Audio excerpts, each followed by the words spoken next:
आज हमारा लड़की देखे बोला। चुप कर, ज्यादा मनमानी मत कर। जहाँ हम चाहबो वहाँ तो शादी होगी। नहीं तो तू चुपचाप मना कर दे।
हे रानी मोर सुन लेना तैं, हे रानी मोर सुन लेना तैं, धोखा दिए तैं मौला, सुख नहीं पावे तैं जिंदगी भर, कात हवाओं मैं तोला, सुख नहीं पावे तैं जिंदगी भर, कात हवाओं मैं तोला।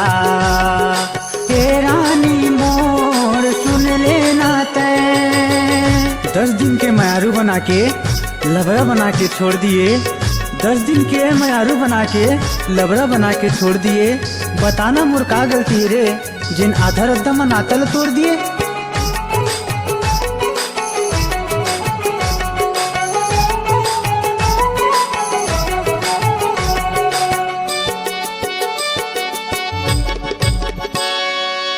मीठी मीठी बोली ममोला हंसाए, माया के जाल ममोला फसाए, माया के जाल ममोला फसाए।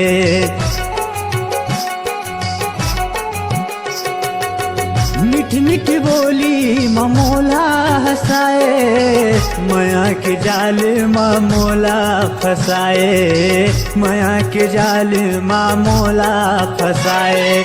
हे रानी मोर सुन लेना तैं, हे रानी मोर सुन लेना तैं, धोखा दिए तैं मौला, सुख नहीं पावे तैं जिंदगी भर, कात हवाओं मैं तोला, सुख नहीं पावे तैं जिंदगी भर, कात हवाओं मैं तोला।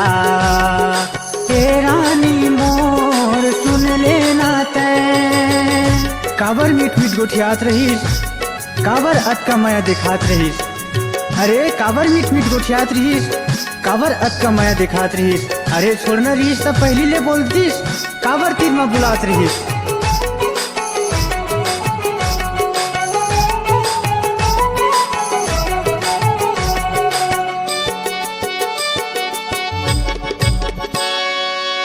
दाई दादा मोर भाई बहिनी, सबला तैं जनवाए, सबला तैं जनवाए।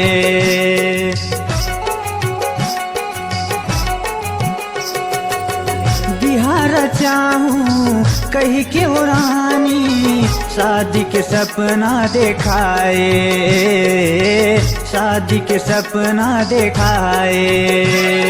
हे रानी मोर सुन लेना तैं, हे रानी मोर सुन लेना तैं, धोखा दिए तैं मौला, सुख नहीं पावे तैं जिंदगी भर, कात हवाओं मैं तोला, सुख नहीं पावे तैं जिंदगी भर, कात हवाओं मैं तोला।